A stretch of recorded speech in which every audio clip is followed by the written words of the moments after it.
Unang-una, bakit niyo ba naisipan na magsulong ng isang batas na magre-regulate dito sa online gambling platforms na ito? Tama ka, Christian. Talagang naging palpak at failure ang regulation natin dito sa mga online gaming platform or online gambling platforms. Yung sinabi mo kanina na naiinis ka, ganun rin ang nararamdaman ng karamihan sa ating mga kababayan. Ako, ganun rin ako na nadidismaya, nagagalit, at nagiging nakakabahala yung aking nababahala ako yung nararamdaman ko. At nanggaling yan dahil nga nag-fail o pumalpak yung regulation natin. At kaya dapat meron ng batas na ipasa para pangunahan itong regulation at maging mas strict, mas mahigpit yung pagre-regulate dito sa mga online gambling platforms. As we speak, Senator, no, gano'n ba kalala yung sitwasyon ngayon? Gano'ng karami, gano'ng kalaganap itong online sugal na pinag-uusapan po natin? To be honest, Christian, wala talagang formal na study na pwede kong magamit o pwede kong sabihin sa iyo tungkol kung gaano kalala itong online gambling. Pero ang aking pinanggagalingan, yung mga kausap ko ng mga schools. In fact, marami akong kausap ng mga school presidents or school management dahil chairman tayo ng Basic Education Committee. At sabi nila, talagang nakikita nila yung kanilang mga high school students ay naglalaro ng mga gambling platform, yung mga high school students, pag break, akala mo ay nagre-research pero nakikita sila na nagsusugal dahil nga napakadali. Tama ka. With Wi-Fi, pwede ka na magtumaya at pwede ka na maglaro ng casino sa phone mo. Kaya nung nag-reach out sila sa akin at sinabi nga nila na nababahala sila, dito na kami gumawa ng mga regulations na mas mahigpit sa regulation ngayon ng mga regulators natin. Kasi actually, miski wala pang datos, nakikita natin talagang they have proliferated. No? For instance, pag nagpunta yung mga kababayan natin sa platforms like X, di ba, yung dating Twitter, nandun automatic yung ads lumalabas, no? Magsusugal ka. Tapos sa billboard, sa EDSA, di ba, sa mga highways, makikita natin celebrities yung mga nag-endorse ng sugal na ito. Correct. Ay, mga nag-endorse, nakita ko, pabata ng pabata eh. No, may mga ibang parang mga Gen Z at yung iba mas bata pa. So, ang tendency pag bata ang nag-a-advertise, bata rin ang naaakit. Kaya nakikita natin na may mga high school students na pumapasok dito sa mga gaming platforms. Pero nga, Senator, bakit umabot sa ganitong sitwasyon? Bakit sumobra yung naging laganap itong mga online sugal na ito? Sa ngayon, ganito ang sistema natin, Christian. Ang PAGCOR ang may ang sole regulator nitong mga online gambling. So sila ang nagre-regulate nitong mga gambling platform.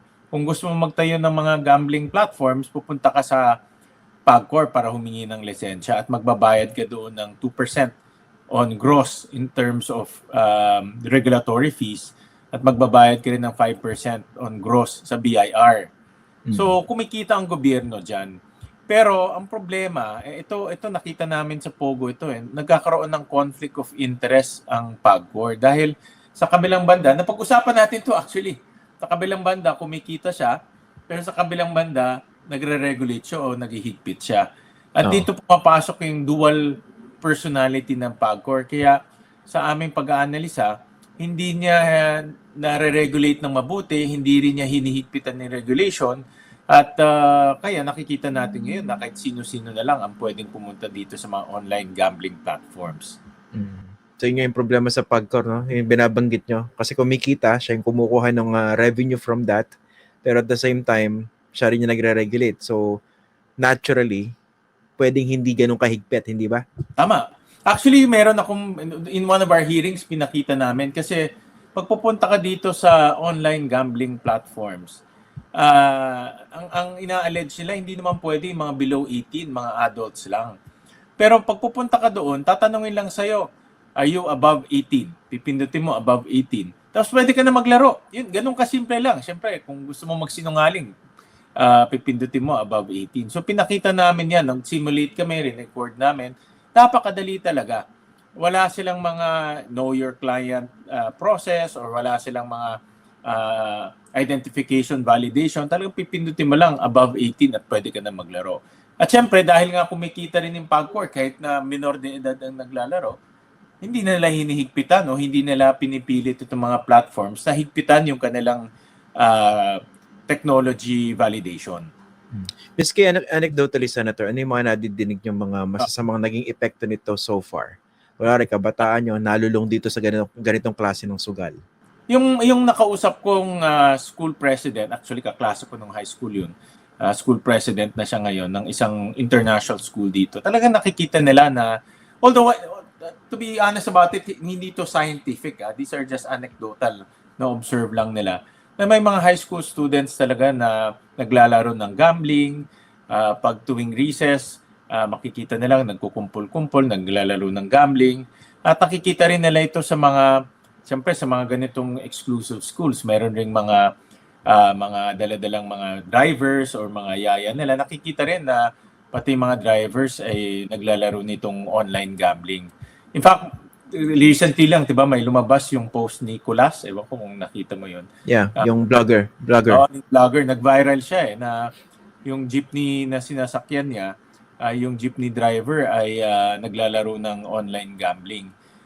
Kaya kahit na walang study, pero sa dami na nagsasalita nito, in fact, nung lumabas itong bill na ito, maraming nag-text sa akin, parang talagang nababahala na ang ating mga kababayan dahil nga dahan-dahan to kumakalat sa mga taong hindi dapat magsugal. Kundi dahil wala naman silang kapasidad magsugal.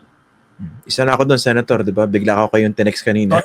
Correct. Kaya nga kahit wala tayong study, pero the mere fact na maraming nag-text o kagaya mo na I'm sure marami rin nagte-text sa'yo, makikita natin na talagang parang creeping immorality ang nangyayari dito sa ating bayan. Nga, pero bakit ganun kaluwag? At bakit nakalusot to for a long time? Yung napakaluwag na regulation kung meron man dito sa ganitong klase ng sugal. Kasi pag tinanong mo yung PAGCOR, in fact nagkaroon kami ng isang hearing yan na pag-usapan namin yun nung pinag-uusapan namin yung Pogo during the time of Pogo. At pag tinanong mo yung PAGCOR, sasabihin nila talagang naghihigpit kami. Ino-audit namin yung mga platform, sasabihin nila pag merong nagiging addict, meron silang mga anti-gambling seminars. Pero pag ikaw lang, subukan mo lang pumasok dito sa mga gambling platforms. At sinubukan ng team ko, nanonood kami doon. Talagang napakadali, na pumasok. At ang problema rin, Christian, walang floor bet. So kahit as low as 20 pesos, pwede ka nang tumaya. Kung 20 pesos ka ng 20 pesos, hindi mo mamalayan, mauubos rin yung baon mo sa isang araw o sa isang linggo. Yun, tsaka I think yung sa mga nababasa ko napaka-accessible when it comes to how you can access that and use your money, hindi ba? Tama, nakalink siya sa GCash ba tsaka Maya? Yan rin isa sa mga linagay namin sa proposals na hindi pwedeng i-link sa mga e-wallets kagaya ng GCash o PayMaya. Dahil napaka-convenient. Talaga naman ang GCash convenient. Ako yan, ginagamit ko rin yan. Pero ang problema ko, nakalink . So kung meron kang GCash account, pwede mo nang kaagad gamitin yung GCash account para tumaya. At pwede mo rin makuha doon yung premium mo kung mananalo ka man. So talaga napaka-convenient. At sabi ko nga, any Wi-Fi. Kung may Wi-Fi ka lang, kung may GCash ka lang, pwede ka nang tumaya kaagad. So anong proposal ninyo dito sa panukalang batas ninyo to regulate this properly? May mga proposals tayo. Yung pinakamahalaga dito, unang-una, pinagbawalan na namin yung linking sa mga e-wallets. Hindi na nila pwedeng i-link sa e-wallets. So for example, kung gusto mong maglaro talaga sa gambling, yung gambling platform dapat meron silang sariling payment system na papasok ka doon. Pangalawa, tinaasan namin yung age from 18 to 21. Pangatlo, yung advertising, i-regulate rin natin. Bawal na mag-advertise sa schools, bawal mag-advertise malapit sa churches, malapit sa government facilities. Bawal rin mag-advertise na at tina-target mo yung bata.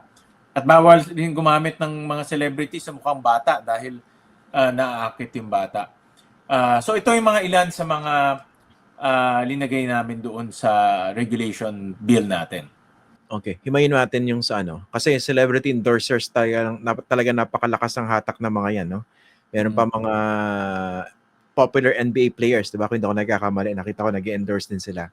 Okay, paano nyo i-regulate yun? Kasi, kunwari, bawal physically yung advertisement na gano'n sa mga schools and churches. Pero, paano nyo siya i-regulate when it comes to such advertisements on social media? Wala namang gano'n physical limitations. Correct. Actually, yung sa social media is quite challenging, ano, dahil nga ang for example ang Facebook wala naman sa Pilipinas, or ang YouTube wala naman sa Pilipinas. Minsan nakikita ko rin sa YouTube actually yung mga online gambling advertising.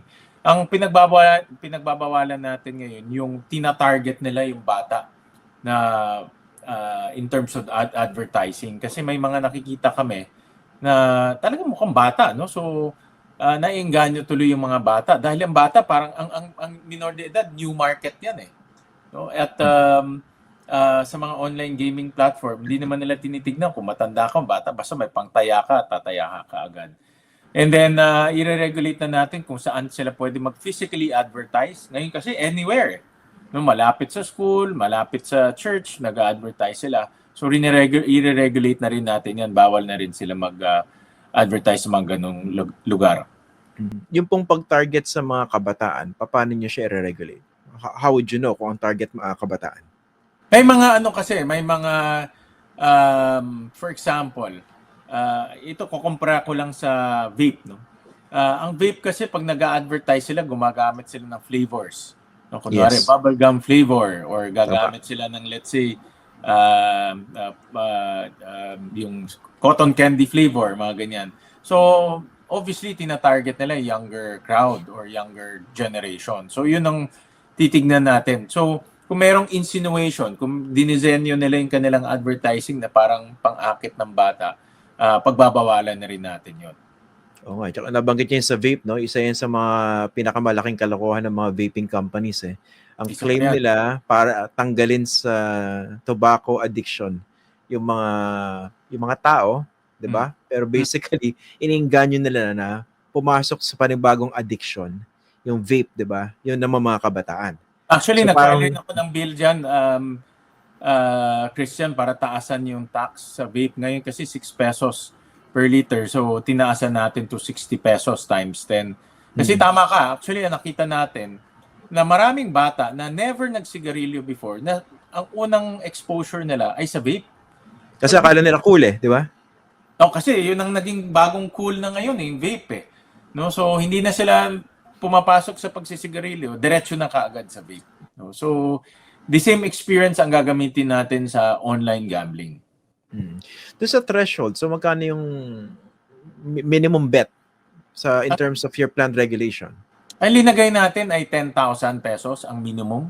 At pwede ka lang mag-top up until 5,000. So ngayon kasi walang minimum eh. Pwede kang 20 pesos, 50 pesos.